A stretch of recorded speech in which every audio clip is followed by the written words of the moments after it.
ان کی مادی منفعت سے فائدہ اٹھانے کے لیے اللہ تعالیٰ نے پانی کو پیدا کیا ہے. زمین پر پانی برستا ہے تو زمین کی مادی منفعت ظاہر ہوتی ہے. زعفران کی زمین زعفران اگاتی ہے، جو کی زمین جو اگاتی ہے، باغات کی زمین پھل اگاتی ہے. ہاں، مادی منفعت کے لیے پانی پیدا کیا ہے. اور مانوی منفعت کے لیے اللہ نے نبوت کا سلسلہ جاری کیا ہے. مانوی منفعت یعنی انسانیت میں اللہ نے کیا جوہر رکھے ہیں، انسانیت میں اللہ نے کیا کمال رکھے ہیں، اس کو ظاہر کرنے کے لیے حق تعالی شانہ نے نبوت کا سلسلہ جاری کیا ہے. چنانچہ حضور صلی اللہ علیہ وسلم نے فرمایا کہ الناس معادن کا معادن الذهب والفضہ، کہ لوگ اپنی جگہ ایسے قیمتی ہیں جیسے سونے اور چاندی کی کانیں ہوتی ہیں. سونے اور چاندی کی کانیں، سونا ہے لیکن زمین کے نیچے دبا ہوا ہے، چاندی ہے ایسی معدنیات ہے وہ زمین کے نیچے دبی ہوئی ہوتی ہے، ان کو زمین سے نکالنا پڑتا ہے، ان کی مرکزی جگہ سے ان کو ہٹانا پڑتا ہے. تو آدمی کو بھی اس کی مرکزی جگہ سے ہٹانا پڑتا ہے کہ اس کی مرکزی جگہ کیا ہے کہ وہ خواہشات ہے. خواہشات ہے کیونکہ وہ زمین سے پیدا ہوا ہے، مٹی سے پیدا ہوا ہے، مٹی سے ساری خواہشات کی چیزیں پیدا ہوتی ہیں. ہاں، اس لیے اس کو خواہشات میں سے نکال کر کے اس کے مانوی نفع کو ظاہر کرنے کے لیے اللہ نے نبوت کا سلسلہ جاری کیا. لِتُخْرِجَ النَّاسَ مِنَ الظُّلُمَاتِ إِلَى النُّورِ، تاکہ آپ لوگوں کو ظلمتوں میں سے نکالیں. تو وہ مادی ظلمتیں ان کے نفسوں کی، ان کے اغراض کی اور دوسری باطل جتنی چیزیں ہیں وہ سب ظلمتیں ہیں. ان ظلمتوں سے نکالنے کے لیے حق تعالی شانہ نے نبوت کا سلسلہ جاری کیا ہے. اس لیے نبی کی نظر ہوتی ہے لوگوں کی صلاحیتوں پر کہ ان میں یہ صلاحیت ہے، ان میں یہ صلاحیت ہے، ان میں یہ صلاحیت ہے. اس لیے دعوت دینے والوں کی نگاہ یہ ہونی چاہیے کہ لوگوں کی صلاحیتوں کو دیکھیں کہ اس میں یہ صلاحیت. مولانا الیاس صاحب رحمۃ اللہ علیہ میوات والوں سے فرماتے تھے کہ تمہارے اندر دو صفتیں ہیں، وہ قیمتی ہے وہ دونوں صفتیں. کہ وہ کیا کہ ایک تمہاری سادگی اور ایک تمہاری جفاکشی، یہ دو چیزیں تمہارے اندر ہے. میوات والوں سے فرمایا کہ سادگی کی وجہ سے زندگی گزارنا آسان ہو جاتا ہے اور سادگی سنت سے قریب ہوتی ہے. جیسے فیشن سنت سے دور ہوتی ہے، ایسے سادگی جو ہے وہ سنت سے قریب ہوتی ہے. اسی کا تمہارے اندر سادگی ہے. دوسری بات کہ تمہارے اندر جفاکشی ہے. ہاں، آرام طلبی نہیں ہے بلکہ تمہارے اندر جفاکشی ہے کہ محنت مشقت کو برداشت کرنا، کیونکہ آدمی کے کمالات اس کے محنت مشقت برداشت کرنے کی وجہ سے ہی ظاہر ہوتے ہیں. ہاں، حضرت فرماتے تھے کھانے پینے سے کوئی کمال نہیں پیدا ہوتا.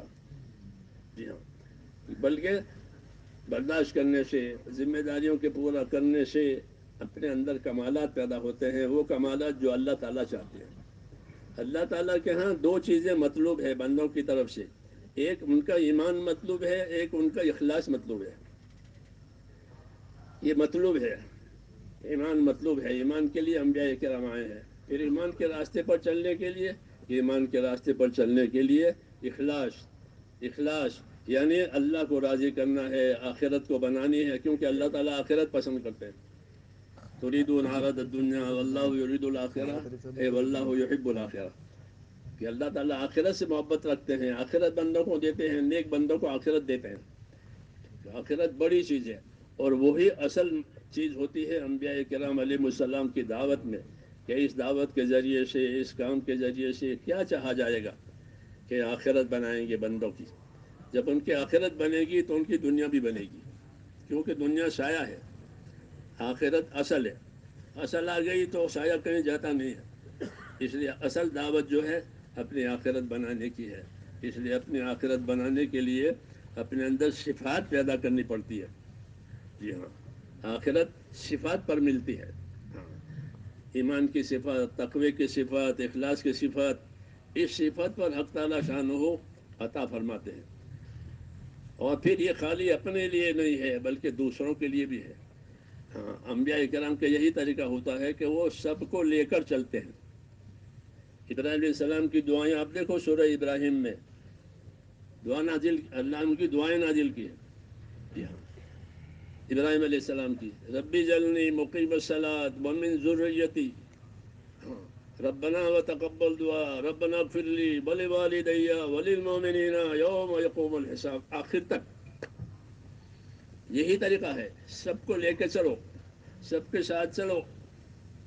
جی ہاں، یہی نبیوں کی دعوت ہے. تو دعا مانگی ہے. کیا دعا مانگی؟ کہ اللہ مجھے نماز قائم کرنے والا بنا. اس سے نماز کی اہمیت معلوم ہوتی ہے. جی ہاں، کہ مجھے نماز قائم کرنے والا بنا، ابراہیم علیہ السلام. جی ہاں، ربی جلنی مقیم الصلاۃ، اور میری اولاد کو بھی، ہاں میری ضروریت کو بھی نماز کے قائم کرنے پر دیتا. اسلام میں نماز اور حج دو بڑے رکن ہیں. یہ کہتے ہیں علماء، نماز اور حج یہ دو بڑے رکن ہیں. جی ہاں، اللہ کی عبادت کے. جیسے نماز میں رکوع اور سجدہ یہ دو بڑے رکن ہیں. تراہم رکعا سجدا، صحابہ کے بارے میں. تو نماز میں رکوع اور سجدہ، اور اسلام میں نماز اور حج یہ دونوں، کیا اس میں اللہ کی عبادت اور بندگی بھی ظاہر ہوتی ہے اور اجتماعیت بھی ظاہر ہوتی ہے دونوں میں، نماز میں بھی حج میں بھی. جی ہاں، کہ نماز میں کہ جمع ہو کے نماز پڑھو، اور حج میں کہ ساری امت جمع ہو کر حج کرے. ہاں، کوئی علاقائیت نہیں، کوئی قومیت نہیں، کوئی وطنیت نہیں، کوئی کچھ نہیں. ایک ہی لباس میں سب آؤ، ایک ہی لباس میں. اپنی زبان بھی چھوڑ دو، جو کہیں وہی کرو، لبیک لبیک اور کچھ نہ کرو.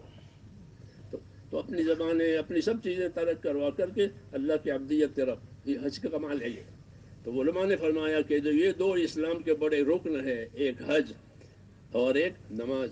ابراہیم علیہ السلام اس کی اقامت کی دعا مانگ رہے ہیں کہ اللہ مجھے نماز قائم کرنے والا بنا، میری اولاد کو بھی، اور تمام میرے ماں باپ کو، اور تمام ایمان والوں کی مغفرت فرما.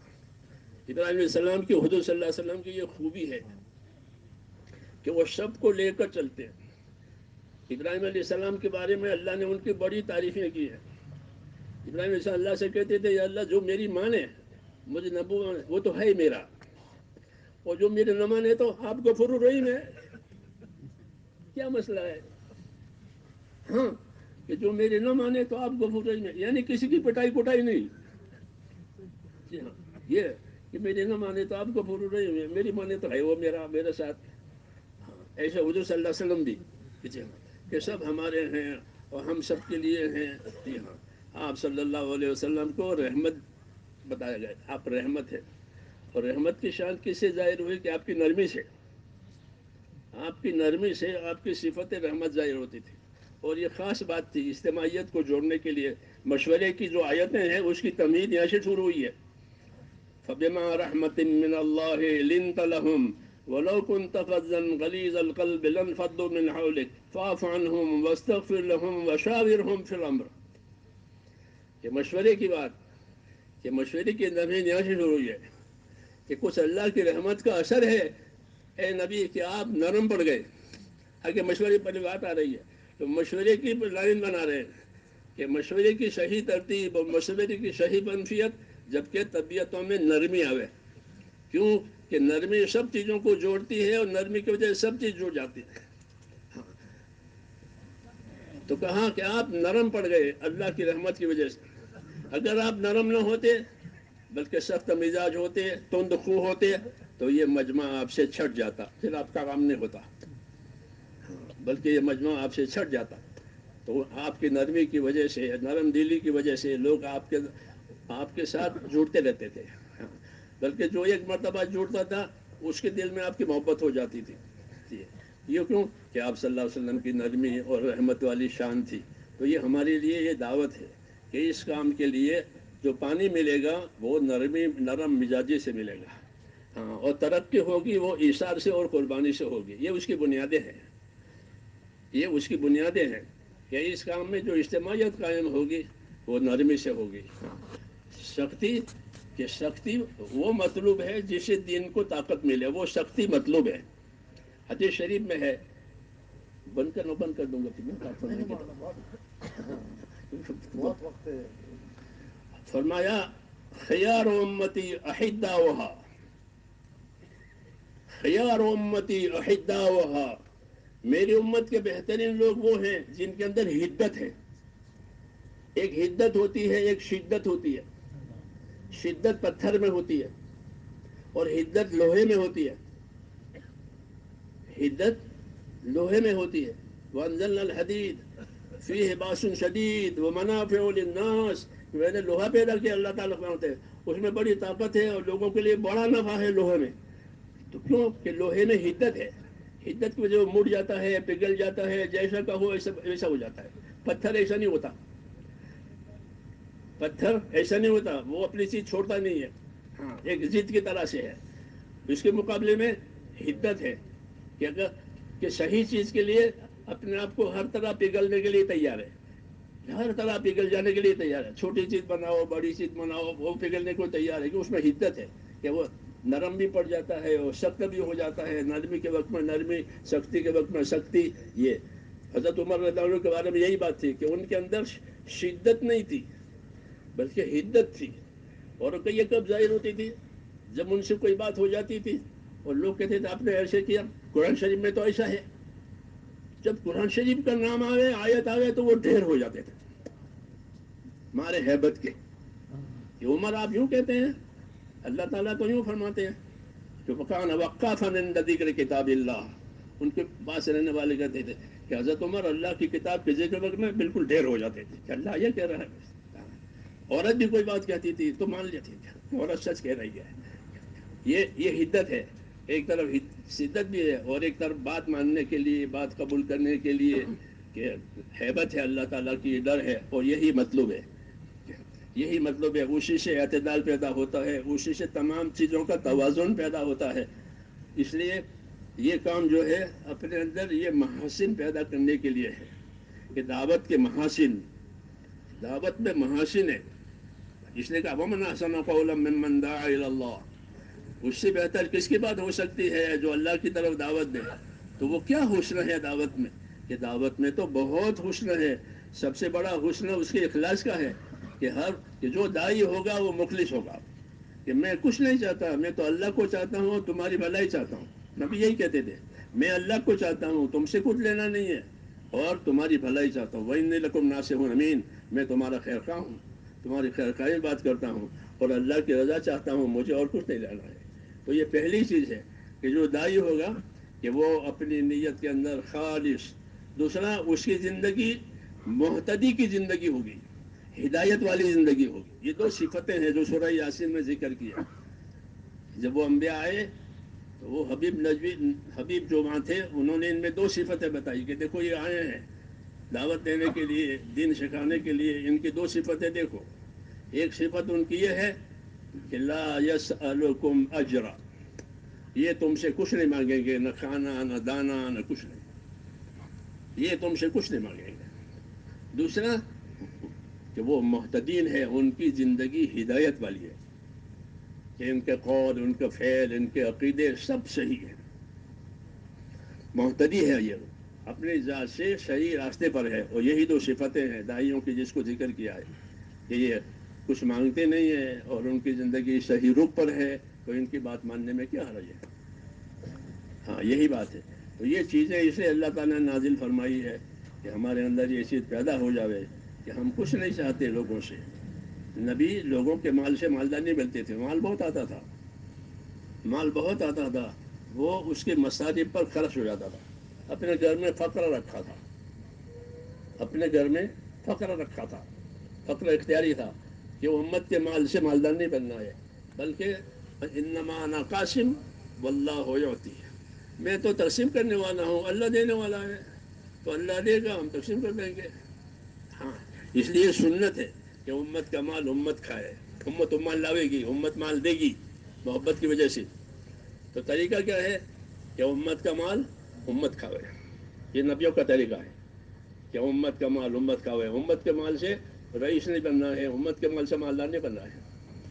ہاں، اس لیے حضرت فرماتے ہیں ملکوں میں پھرو لیکن تمہاری معاشرت بدلنی نہیں چاہیے.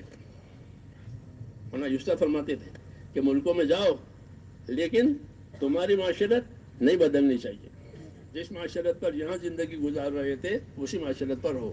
ہاں، ورنہ تم اپنے معاشرت میں گم ہو جاؤ گے. اس قوم کا کوئی وجود نہیں رہتا جس کی معاشرت نہیں رہی ہے، فرماتے تھے کہ اب ان کو کہاں تلاش کرنا، وہ تو لوگوں میں ضم ہو گئے. جی ہاں، کہاں کہ معاشرت نہ بدلنے پائے، تم اپنی معاشرت پر رہو. تو ہماری معاشرت ہے ایمان پر، اخلاص پر، اخلاق پر، ہمدردی پر، حقوق کی ادائیگی پر، یہ ہماری معاشرت ہے. اور وہ سادگی پر ہے. حضرت فرماتے ہیں وہ سادگی پر ہے. غیروں کی معاشرت اسراف پر ہے، اور فواہش پر ہے ان کی معاشرت. اس سے ہمیں اپنے آپ کو بچانا ہے اور یہ کرنا ہے. اس لیے یہ کام جو ہے ہمارے پاس جو ہے یہ اللہ کی امانت ہے، اللہ کی امانت ہے. ہاں، مشترک سرمایہ ہے، سب کا حصہ ہے اس میں. اس لیے ہر ایک کو دینا ہے، ہر ایک کو لانا ہے اس کام کی طرف. اس لیے حضور صلی اللہ علیہ وسلم نے اس کام کے لیے یہ فرمایا کہ آدم علیہ السلام کی جتنی اولاد ہے وہ آدم کی اولاد ہے، اور آدم مٹی سے ہے. کسی کو کوئی بزرگی نہیں ہے. بزرگی ہے تو تقوی کی وجہ سے ہے بس، اور کوئی بزرگی نہیں ہے. اس لیے اپنے اندر تقوی پیدا کرنا اور اپنے اندر اخلاص پیدا کرنا یہ اصل سرمایہ ہے. کہ تقوی اور اخلاص کی وجہ سے حق تعالیٰ شانہ کی عنایات متوجہ ہوتی ہے. اگر یہ نہیں ہے تو پھر رسم ہے یا کچھ اپنے اغراض ہیں. اس لیے اپنے اغراض میں سے نکلنا، اپنے خواہشات میں سے نکلنا، یہ اصل نکلنا ہے. کہ اپنے اغراض میں سے نکل گئے، اپنے خواہشوں میں سے نکل گئے، اور اللہ کا دین اور آخرت یہ سامنے رہا.